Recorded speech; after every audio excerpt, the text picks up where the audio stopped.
Hi everybody, it's Paul here from Ballistic Blood Bullets, here with a big shout out for Richie, aka Golden Throat.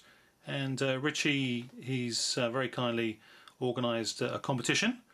He's celebrating his 100 subscriptions, and he's 100 plus and more now as well, and very much deserved so. Anybody not knowing Richie, a young guy, fairly new in the last few months to the YouTube scene, but very much welcome with open arms, and I myself certainly very privileged to know him, and great guy, great young guy, and he's very respectful to others and their greater knowledge of movies, but he's very open to learning and willing and wanting to learn about movies, and he's got a hell of a lot to offer as well. If you check out his channel, you'll see a lot of great films, a lot of videos that he's done, knowledgeable about everything he's seen, and as I say, very willing to learn, and very much wants to know more and find out more about movies. And he particularly has a taste for horror, as a lot of us do. Anyway, as I say, good on you, Richie. Fantastic stuff, very well deserved. Very pleased for you, and keep it coming. Anyway, Richie's competition. He's set us a couple of posing questions for entry into his contest, and the two questions he's put to us are to put forward a movie that we expected to like, but we ultimately were let down by, and conversely so on the second aspect of his competition. He's asked us to provide a movie or movies that we weren't expecting much from, but as it turned out, really enjoyed. And on that basis, the first one I'm going to put forward, actually, which is in regard to a film wanted to like and was really looking forward to but felt let down by, also leads into my first film that I want to put forward as a film that I wasn't necessarily expecting much from. Ironically, it's by the same people. And those people we're talking about are the Spearig brothers, and they're a couple of Australian guys, fairly young directors, but they made a film which led into this film. Going with this one first because this is the film that I actually wanted to like, but it wasn't as great as it could have been, and it was really not all that it should have been for me, unfortunately. Daybreakers is the film. It's a movie that is set slightly in the future, and it's a world that is inhabited by vampires, and the human race really are redundant insofar as the only reason that they're kept alive is to be a food source for vampires.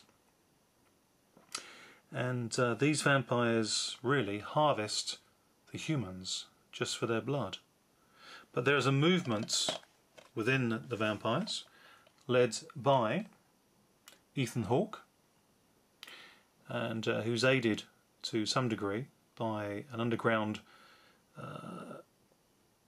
guy that is standing up for the rights of humans, and that's led by Willem Dafoe in a very good cameo. He's got a passion for Elvis, and he drives an Elvis mobile and plays his music, and he goes around the countryside slaying vampires. But the big bad guy of the scene is Sam Neill, as always in one of these roles, and Sam Neill, he really wants to wipe out the human race. He just wants to create a super race of vampires and keep a certain number of humans alive, and as I say, harvested for their blood. But Ethan Hawke, he's a doctor in the movie, and he wants to help the human race. He sees that he can create a serum. He's a hematologist, and he wants to create an artificial blood for the vampires so they can survive, and he wants the human race to flourish. And basically there's no reason he feels that the humans and the vampires can't live in harmony. But this really turned out to be a movie that was a little bit flat for me. It's well made, looks good, and the Spirit Brothers definitely got some great talent.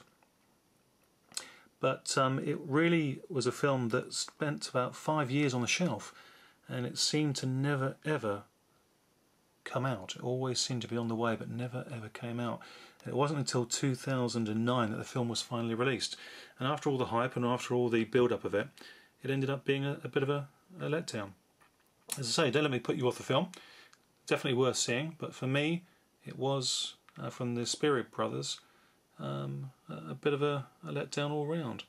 But it's a film that I'll watch again at some stage and give another chance to, because it looks good, it's really well made, got some great actors in it, and it's got a pretty good storyline. But the reason for it being a letdown for me is what leads into the first film that I want to put forward as a recommendation to Richie. And a film that I really did enjoy but didn't expect much from, didn't know much about at the time.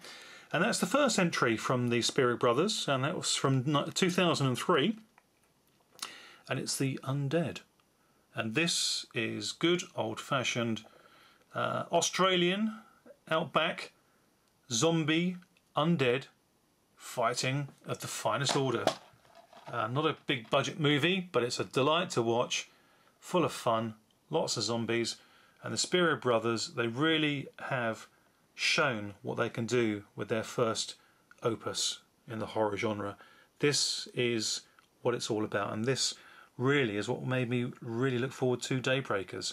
But away from Daybreakers, excuse me, this one really is big fun.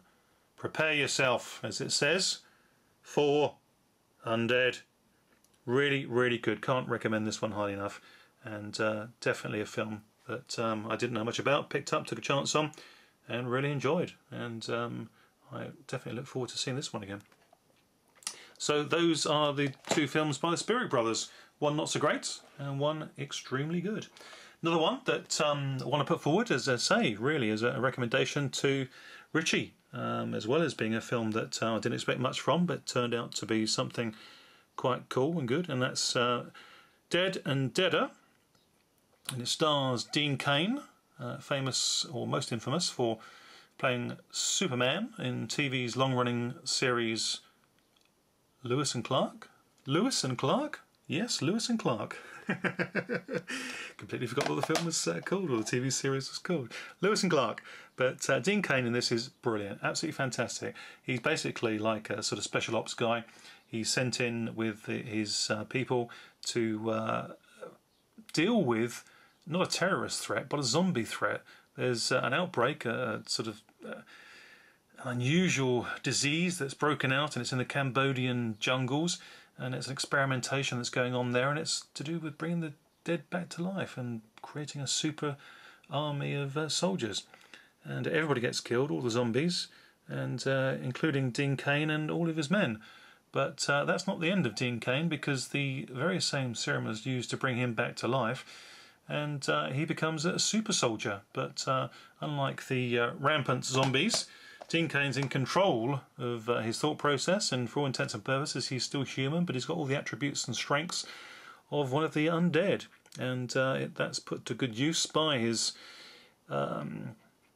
the leaders of his company, and he fights the hordes of the undead. And this is just really over the top, big fun, well made, B-movie, entertainment. Lots of blood, lots of fun, lots of action, and what more could you ask for? It was really a riot, really good. It's up there with a film called Dead Heat from the early 90s, late 80s. And this is big fun. It has got all the potential, had the potential of being made into a series of films, or maybe even a TV series. But to date, unfortunately, that's not happened. But this is definitely a film well worth picking up and definitely worth buying. It's Dean Cain in Dead and Deader.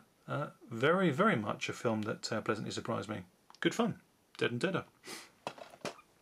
Okay, on a more classical note, going back to the mid-60s, and what we're looking at here is a double disc DVD, but the film paying attention to is The Torture Chamber of Dr. Sadism, and it stars Christopher Lee and Tarzan, Lex Barker from the 50s, and a very attractive European starlet, Karen Dor, who's very delicious, particularly in this movie. It's a film that very pleasantly surprised me.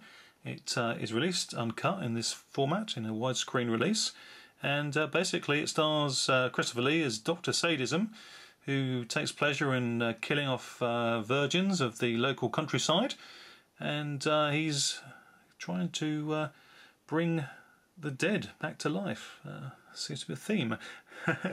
But here he's hunted down by the local villagers and killed, torn apart limb from limb in a very, very graphic fashion, and that's the end of him, or so it seems. But of course, in the good traditions of these European horror films, he again is brought back to life, and enter Lex Barker and Karen Dor as descendants of Dr. Sadism, and we get into typical Euro horror territory. And this one's got a fantastic sequence which has Karen Dor and Lex Barker riding through this forest on this horse-drawn carriage, and it's pitch black night, and the trees turn into the limbs of the dead, and you get arms and legs and severed heads and all sorts of things reeling and writhing in these trees, and it really is an incredible sequence of events. Wonderfully filmed, very stylish horror film, very colourful, vibrant, comes to life, brilliant, brilliant, brilliant. I really can't recommend this highly enough to anybody.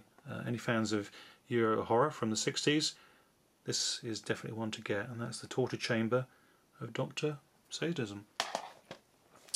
Right, on to a different track, but equally horror and big fun, and this is from Thailand, and it's another zombie film. It's SARS Wars, and as I say, it's from Thailand. It was a real big surprise. It's just zany, over the top, bloodletting, gore galore, zombies galore, really black warped humour, I guess in line with Thai filmmaking, but it works on many levels, and it won't put you off, it won't throw you. It's a joy to behold. It really is big fun, and highly recommend this one as well. So there we are, some Thai zombie horror. SARS Wars, definitely worth picking up. Another one. Okay, just to end on a real light-hearted note, but again something which was a real pleasant surprise. Big fan of Steven Seagal, but never quite expected him to pull off a horror film. But here we go, he pulls it off. He's a vampire slaying, sword bearing soldier of justice. A mercenary against malevolence. Steven Seagal against the dark. Can't go wrong with that. He fights off hordes of vampires, and he's got his crew of assistants, and you got kung fu fighting guys, groovy gals, very sexy ladies, and big fun all round. A real delight, real well-made B-movie, and that's Steven Seagal against the dark. So that's it. That's my selections for Richie's competition. Thanks once again, Richie. Really good of you. And as I say, congratulations on the subscriptions that you've got. Absolutely fantastic. Very much worthy of achieving the 100 plus. Brilliant stuff. So there we are. That's it. That's all my entries. Thanks very much, Richie. Thanks very much to everybody for watching. Take care. See you all soon. Bye for now.